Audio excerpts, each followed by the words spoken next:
It's date night. Get your shovel. I never really find a good sound effect of a guy getting hit in the head with a shovel. The Opie and Anthony Show. That's just going to develop the tension between Ralphie and Tony, obviously. Meadow leaves her. By the way, room. they called it X last night, you bastards. Jesse. Jesse. You're not hip because you call it X. Everyone knows they call it E now. Dick. All right, guys. Well, great episode last night. By the way, if Jesse's listening, call the show. We got some news for you today. Our old intern, Jesse. Thank you, Don. See ya. All right. Yeah, but The Sopranos rocked last night.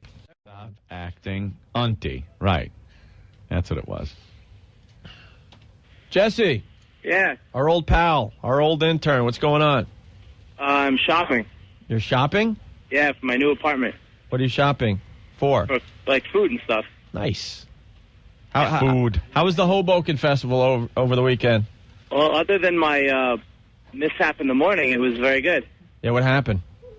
Well, I just moved into my apartment, and apparently somehow my power went out in the middle of the night, thereby cutting off my alarm, and I didn't wake up. I was supposed to get up at like 6. If only the power grids of all the countries were connected, Opie, this stuff wouldn't happen. Just like God told us early. So what time did you have to be at the station to go to Hoboken? I had to be at the station about 8 o'clock. 8 o'clock? And, I say you're a lying scumbag. and what, your power went out? So you overslept? Yeah, so I completely overslept. And so what happened? So I didn't get to Hoboken. I was supposed to be in the city, and I didn't even go to the city. I didn't get to Hoboken until about 1. 1? Yes. And what happened to your cell phone when they were calling that? It was charging. Charging? It was off. So no one could get a hold of you, and John didn't know where you were, and he had to go there with the WOW van, right? Yeah, and I felt really bad. What happened, John? Like my first event, and I screwed up. And It was your first event? yes. What happened to the train? Well, then, yeah, so then, of course, my luck is awesome. So then I go to get the train in South Orange, and it just didn't come. The Hoboken train never came. It was supposed to come at 11:07. I say you're a lying scumbag. So the train never came? Yeah.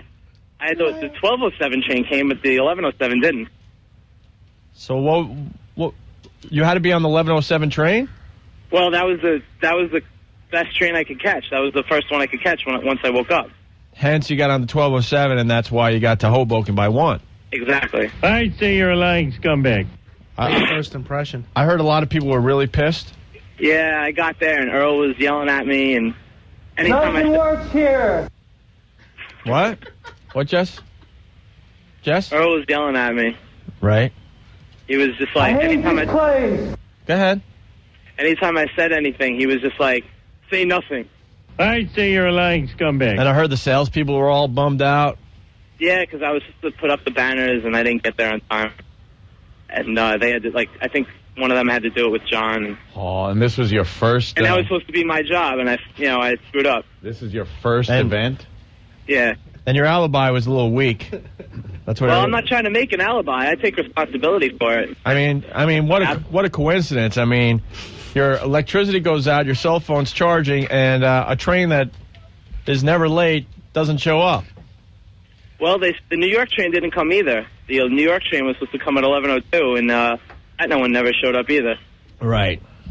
Way to go on the first day. Huh? Right. Way to impress the suits. Jesse. Yeah. So what do you have to say for yourself? Just that I'm sorry, and I called Dan. I accepted responsibility for it, and I promised it would never happen again. What did Dan say? He wasn't there, so I left him a message. A lot of people asking, is this the same guy that was in the fake car accident? No, we fired him. What the hell were you thinking? Earl's going to take great pleasure. Earl. Earl's in the studio. Black now. Earl. Hello, guys. Dude, Someone known for his work ethic. Yes, Yeah. Earl? I was just so mad at this guy yesterday. I cut him no slack. He showed up at 1 o'clock. He was supposed to be there at 8. We were just shorthanded. We were killing ourselves. Yeah, because Hoboken Festival, huge. 100,000 people. 100,000 Yeah. people. Gorgeous day. And we only had 3 people to begin with. Jesse's not there. Now we only have 2 people, Earl and poor John. And no, John was late waiting for him. Jesse, Yeah. John here. John Right. has a great piece of detective logic here. How Okay. could you be charging your cell phone if the power was out? Well, that's my point. It was off, because when you charge, you have to leave it off. But then it wasn't technically charging when I got up, but it was in the charger, but off. This is I say you're a lying scumbag. this is as suspicious as the Robert Blake thing. Yeah, did you?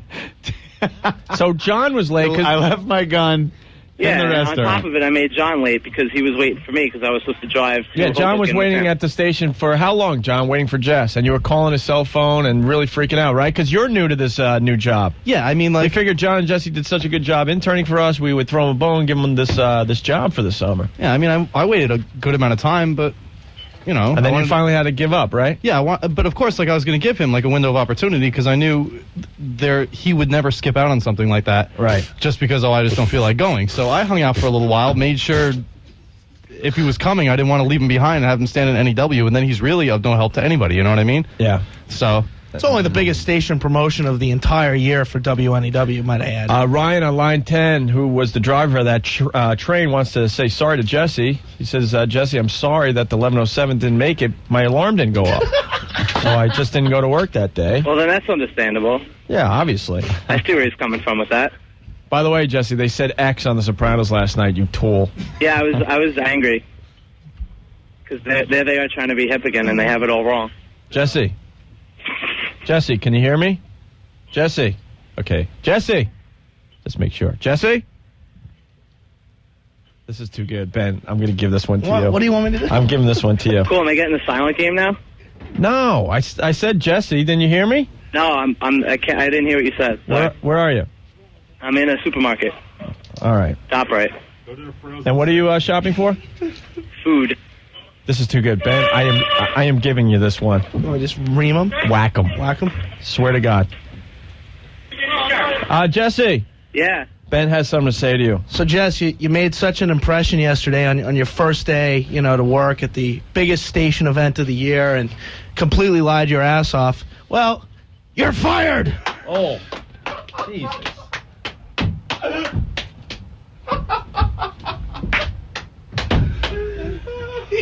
So, don't come back. You're done. Ben. Okay. Wow, Ben's taking this a little too well. This is great Yeah. news. I know Ben hasn't liked me for a while, so Yeah, Ben hasn't liked figured it for a while. I figured when he knew he would be very happy about it. You know, Jess, I wish there was something I could do, but when Ben speaks, I don't know what to tell you. Ben's even celebrating by drinking. Smearing off ice. What else? What else to say? Jesse? There's nothing else I can say except I'm sorry, and I don't want it to happen. Fired! It won't happen again. You are fired!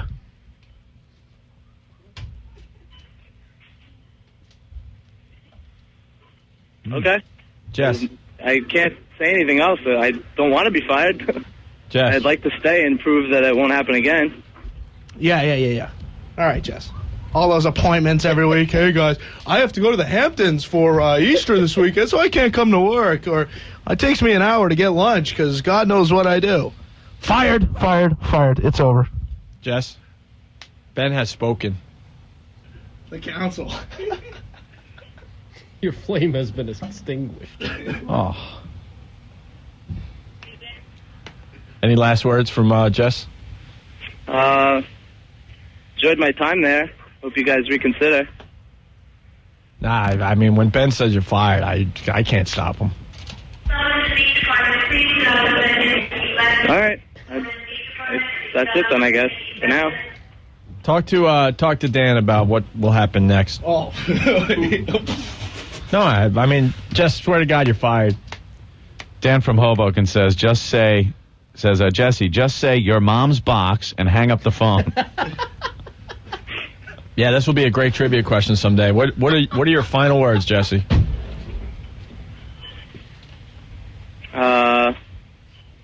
really don't have any. Other than I'm going to try to prove somebody, whether it's Ben or Dan or Craig, that I can stay on and do the job right from now on. Jess, this came from Ben, who's much higher in the food chain than those guys. Yeah, I know, but if Ben won't talk to me, Huh? but if Ben won't talk to me, then I'll have to go to somebody. You were the weakest link. Goodbye. So that's it. Don't cry or anything, Jesse. It's only the number one radio market and the number one show in New York. Oh, Jesus. You sick ass. Taught you well. Jesse, final thoughts. It's been a nice year. That's pretty much it. It's been I've had a great time there, and I hope I can change somebody's mind. That's it. This is my final thoughts. No, Jess, if you're going to leave, you got to leave. You got to, like, hit us with it. I don't want to leave. You guys are telling me to leave. Psycho Mark's final words were your mom's box. I mean, that's great. Unfortunately, those weren't the final words. Well, those were the final words as an employee. So, Jess. Yeah. Your final words. Your final thoughts. I said them already. Sorry. All right, that'll be the answer to the trivia question. Sorry. Yay. That sucks. Anything else? Kind of down. I can't think of anything funny to say. Dan from Hoboken, what does a straight edge guy do when he gets fired? He can't drink.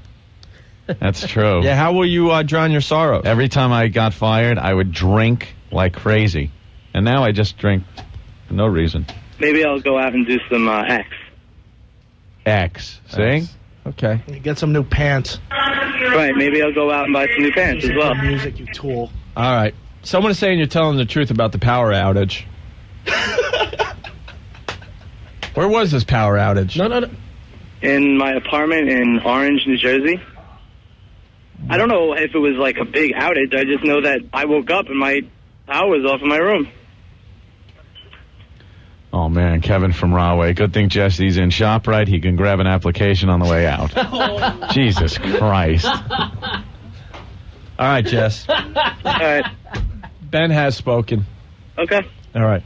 I'll talk to you guys later.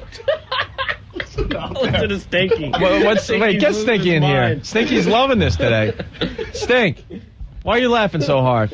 Just because Ben's loving it so much. Because I know how much he loves it right now. Jesus. It was. I walked in. It's the first thing he told me. Guess what? You know, it went through the whole story. All right. Thanks, Jesse. Earl seems happy too. Earl, see? Earl, you happy about this decision that Ben made? Oh, my God. This is so mean. So funny, but yet so mean. Oh, shit. Oh, Earl calls me the minute The Sopranos gets off last night. This effing a-hole, Jesse. That's so, I've never even heard Earl like that. I was never so have I heard you like that, Earl. mad yesterday. You would have killed him. He would have killed him if he could have. Yes. I've never heard Earl like that. I should have taped the phone conversation. I yelled at John in the van. They were arguing like a couple of 6-year-olds. I just screamed that way because he threw his cigarettes at him, and Jesse wouldn't give them back. And I'm like, Jesse, just drive. John, just drive. And he was like, give me back the cigarettes. I'm like, John, just drive. And I'm like, John, just drive. And they both looked at me like I was insane. So it's over, Jess. You're fired. All right, Jess. Jesse? Is he gone? Yeah, he's done. Jesse? To you? Jesse? Jesse? Fired. Wow. Ben took such pleasure in that. Ben never liked Jesse. Yeah, he's just... No, I liked him. He just became a pain in the ass. He's going to go over your head, dude. Oof. Ooh. He's going to go to probably... No, it's over. When Ben speaks, it's over. I can't stop him. Hey. Check in later on this week. That is as real as it gets. Gee, I don't know what the pecking order is around here anymore. Ben's firing people. That was very exciting. That was a lot of fun. Continue to do that. John, watch it. Well, would you like some coffee, Ben? Yes. Yes? Okay. Anything else I can possibly get? All right, Ben, give me my power back. Thank you. Now he's putting back the food he can't afford. I had the same problem. The power went out, but it was only in my room. All right, we have to take a break. Oh, my God. Dan from Jersey. How many resumes can Jesse fit into his huge pants? Answer, who cares? Oh, God damn, is that horrible. The Opie and Anthony Show. Coming up next on Opie and Anthony, Jim Norton sings. Forget me not, you sightless twat. Your dog just shit on my rug. Thought that was pretty fucking funny, didn't you? How's that for a sketch? The Opie and Anthony Show. You don't do sketches, stupid. I was walking down the street, and some construction guy was shouting at me, "Hey, show me your cans!" So I did. And he plummeted 17 floors and was impaled on a forklift. But my tits looked great. Please, wow responsibly. A public service announcement of the Opie and Anthony Show. It's the O&A virus.